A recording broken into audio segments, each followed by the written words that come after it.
Okay, so this is going to be a nice little post-Christmas video. Mostly going to be about, some monster design and, I guess setting out, setting a goal and then designing towards that goal. That sounds fancy, it's not. So, for this recent Site 27, I made it a point that I wanted to pretty much design the monsters extra on the fly. Something I've been doing for a while, and before, the last time I tried it, some of the monsters came out great, some of them not so great, and that's, like I've gone over, that's kind of the risk you take, right? But for these are some military dudes that they've fought a bunch so far. Like, previously, all their encounters on this mission have been military dudes, an invading an insurgent force, a raiding force, whatever fancy word you want to use, it doesn't matter. But they've been a group of normal soldiers and then one commander type that's a little more powerful. But for this encounter, instead of, it was 5 of that commander type. And the only thing I really had in mind was some sort of resurrection mechanic or, cheat death mechanic, or in some other cases, something that's talked about a lot is enemy pooled HP, which is basically, within reason, if you've got a bunch of enemies, you just kind of make them share all their HP. So if you've got 10 goblins with 4 HP each, then instead you just make it so that it's you've got 10 goblins, 4 HP each, so you have a pool of 40 HP. I'm moving some stuff today, so back of the truck's full. I'm gonna watch it turn real slow in some cases. But, so, you would have, what is this shit? Fucking road work. Alright. So, you would have, these 10 goblins sharing a pool of 40 HP. And this makes it so that, even if all the players focus down on one goblin, they have to deplete all 40 of those hit points before the goblins die, right? Well, in this particular case, probably don't want to do it exactly that way, but that is the idea, because it might be a little funny if the party does 40 HP, 40 damage to one goblin, and then all 10 die simultaneously. That would be really funny. But overall, that's one way to, keep the large amount of enemies relevant, and also something else I've noticed, especially with newer players, or just players that aren't what I'm going to say optimal. They aren't strategic as strategic as they could be. They have a tendency, instead of all ganging up on one target to eliminate it immediately from the initiative as fast as possible, they'll basically break out into a bunch of smaller one-on-ones. And that makes encounter design a little easier for you, because you're basically just making a bunch of small duels. But then as soon as the players start to get a little wiser and realize, oh, we should all focus down, now it becomes a little trickier, and you can use this pooled HP system. Now, there's ways to, make that narratively make a lot more sense. Instead of just a bunch of goblins share HP, it might be there's a spellcaster and he's got 3 summoned golems or something, or he has 3 summoned elementals, that spellcaster might only have like 35 HP, for example, whereas the golems have like 75 each. Well, maybe instead of just like, oh, just kill the spellcaster, get him dead right away because we can kill him in 1 round. Instead, any damage the spellcaster takes gets divided amongst the golems or elementals or whatever. This way, like if you just attack the spellcaster, it's probably the worst way you could do it because you're spreading the damage out evenly. Whereas focusing down on a single summoned monster, that would be more efficient. But you can have some sort of narrative device where, like, they're all life linked together, something like that. And this was something that was actually going to happen in Erlenmeyer, where, in the second party, Team Andy, which was the 3, like the wizard and the sorcerer, or the 2 wizards and the sorcerer. One of the wizards had a gem that had Mordred's soul in it, and it was going to slowly eat away at him until eventually Mordred was going to dramatically reveal himself. But that player dropped out of the campaign, so it just happened right away. But it was going to be, then after that, after Mordred regenerated, he was going to be life-linked to that wizard, which was going to make things difficult whenever they actually fought him. But, it never went that way because the player dropped out. But those kinds of ideas can work really well. If you've got a party, like players that are strategic enough to make optimal choices in combat and stuff. But for my party, they're closer to optimal. But instead of like a pooled HP system, I had 5 of these guys, 5 of these commanders. They keep calling them the mirror face dudes, but here's a little secret lore if any of my players watch this. They are a unit called Pauldron that I made up.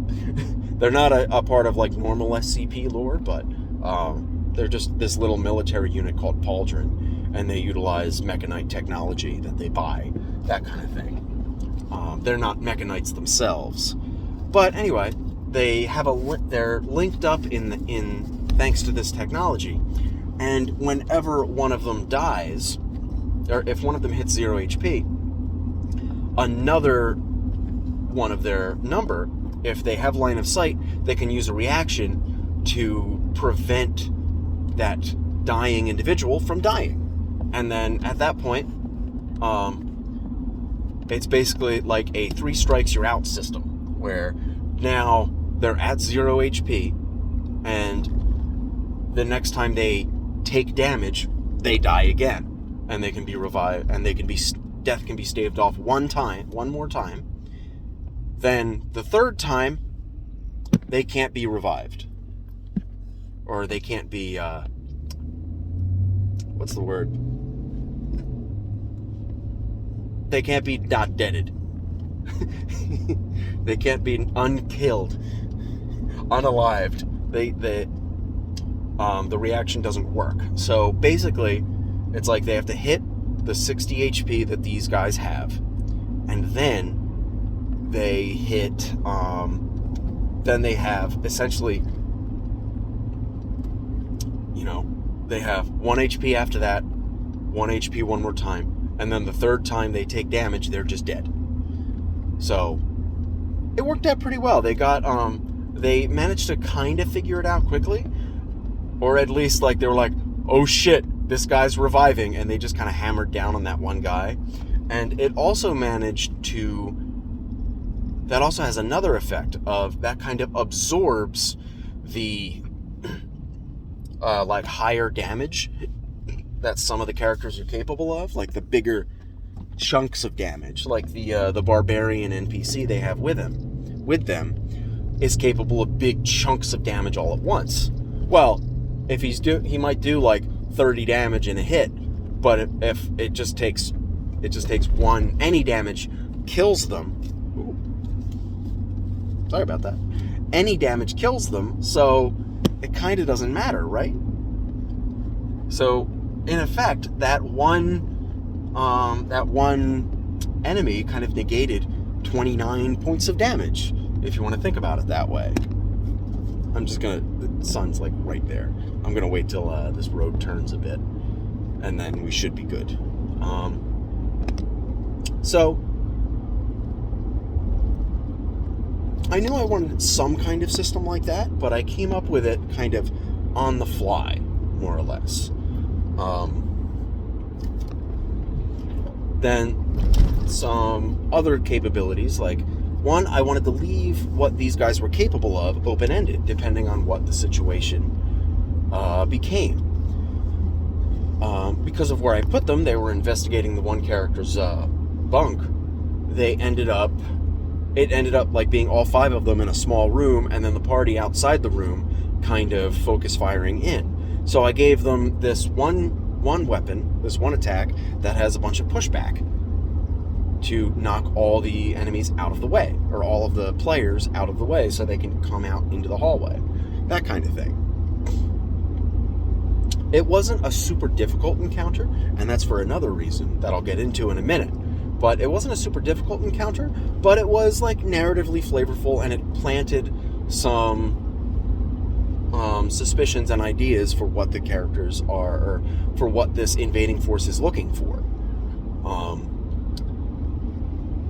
I think there was 2 occasions where they showed off this resistance to physical damage reaction that they used. Because before that, they kind of wanted to keep their reactions for in case anyone went down.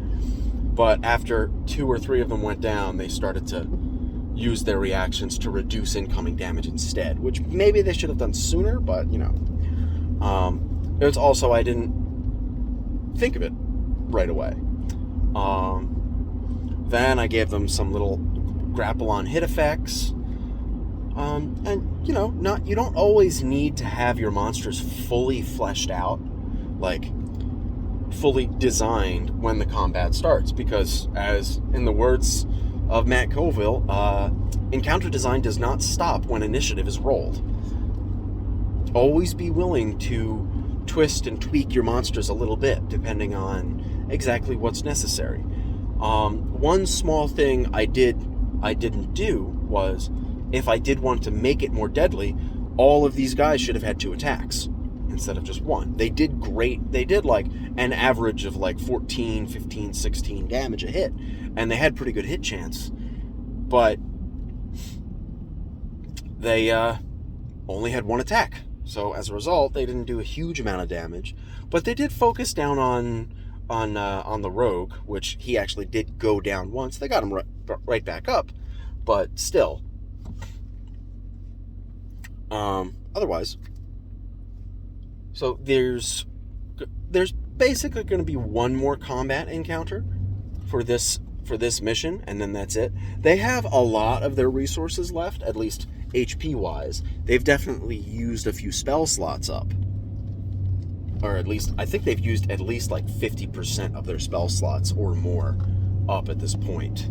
So this next encounter is going to be a little dangerous for them. So we'll see how it goes. But they've got their they've got their big new meat shield barbarian, who may or may not survive this next encounter, depending. And then now I will say there's one more combat, but there's 2 more encounters,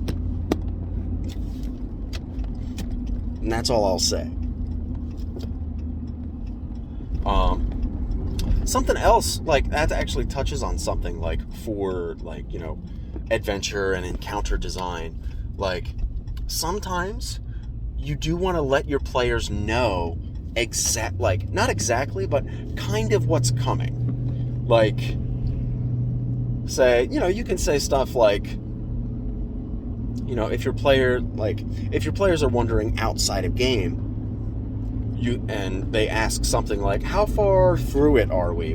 How much is probably left in the adventure or module or whatever? You can say stuff like, oh, there's probably like 2 more sessions left. that gives them some kind of idea, like there's still at least one more session left before they're done. Or you can even say some stuff like, you've probably gotten through like 75% of the combats, or you can say stuff like, your resources are looking a little tight at this point. Like, you might want to conserve them a little bit more if they're burning through them really quickly, And you can say stuff like that. Sometimes you might not want to. So it depends.